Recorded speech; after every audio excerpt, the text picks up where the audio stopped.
Hey there folks, my name's Gray, this is Video Holocaust, and it's been a little while since I uploaded anything here for a whole bunch of different reasons, none of which are worth boring you with, because today we're going to be getting ugly with a look at a cult Hong Kong action movie whose reputation among Category 3 connoisseurs is based solely on its graphic and gory scenes of mutilation and body horror. Released uncut for the very first time here in the UK by once premier Asian movie distributors Hong Kong legends, it is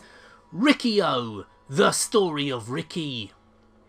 Based on a late 1980s manga series that appeared in the pages of Business Jump, a comic geared towards older readers who perhaps didn't want to be seen reading children's comics, Riki-Oh would become an early hit for the magazine, and despite never getting an official English language release, would cause quite a stir among the youth of Hong Kong and Taiwan with a Chinese edition. And as Hong Kong at this time was the filmmaking factory of Asia, it was inevitable that the film rights would be purchased, and it was by Golden Harvest, who had the perfect director already under contract in Lam Nagai Kai, who after making a name for himself with highly regarded crime thrillers like Brothers from the Walled City at Shaw Brothers, thrived at Golden Harvest with weirder and more effects-heavy projects, such as The Seventh Curse starring Chow Yun-fat and Her Vengeance, which was inspired by well-known video nasty I Spit on Your Grave. But while Lam handled writing and directing duties, the studio put out the call to try and find a suitable star to play the overpowered lead role of Riki, and they found the perfect physical specimen in 18-year-old local actor and martial artist about town, Louis Fan. Now, few outside hardcore Hong Kong film fan circles are likely to be familiar with the name of Louis Fan, but chances are high that you have seen him in other movies as he has co-starred in dozens of productions over the years, although his most high-profile recent role would have to be as Northern Hardman Jin Shan Zhao, who tussles with and then befriends Donnie Yen in the first two Ip Man movies. The story takes place in the near future, when prisons have been privatised and our hero winds up in one of the most dangerous, having been sent down for avenging the death of a love interest, played by the gorgeous and in my eyes forever 19, Gloria Yip, where he soon finds himself caught up between the four strongest inmates, known as the Gang of Four in the English dub, but as the Heavenly Four in Cantonese, who each rule a wing from north, south, east and west, and answer only to the sadistic governor. Interesting bit of trivia, the hook-handed assistant governor, played by Mei Shangfeng, our lead's real-life father, who appeared in numerous martial arts films in the 70s, such as Magnificent Butcher alongside Sammo Hung, as well as too many to list Shaw Brothers productions.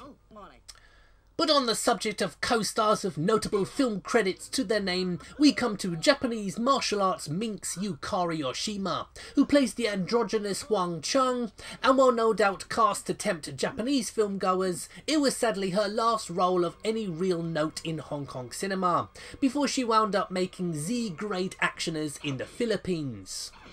And as I stated in the opening, this movie is remembered today for one thing and one thing only: its high levels of gore and violence, which has been used extensively in the marketing since its release, with Bizarre magazine saying, "It's Evil Dead 2, Brain Dead and The Matrix times 10 turned up to 11, and even British TV personality and Asian film buff Jonathan Ross saying, "It's arguably the most violent Hong Kong movie ever made." But is it?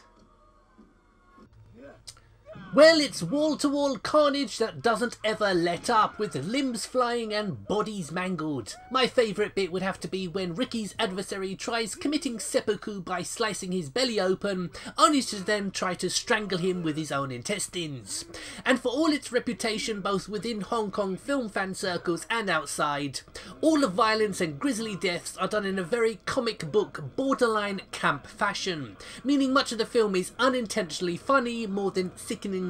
gruesome, and I think it's deliberate. Overall, if you fancy something a little different from your action movie, then Riki-Oh, the story of Riki delivers. It's a simple but highly inventive special effects laden piece of cult cinema that's well worth a watch. So there we have it, folks, my review of Riki-Oh, The Story of Riki, a film that holds the distinction of being the first and, to my knowledge, only Hong Kong movie given the controversial Category 3 rating, despite including no sex scenes whatsoever. So if you're someone who enjoys old school Peter Jackson movies like Brain Dead and Meet the Feebles, or the original Evil Dead movies, then I think this film will be right up your alley. Just please, for the love of God, do not watch the original English language dub. So my name's Gray, this has been Video Holocaust. I've been pretty busy in recent months, but fingers crossed, more videos will be coming to this channel more regularly as soon as I get some spare time. So please like, share, comment and subscribe, and I'll hopefully be back very soon with another review. So thank you very much for watching, and goodbye.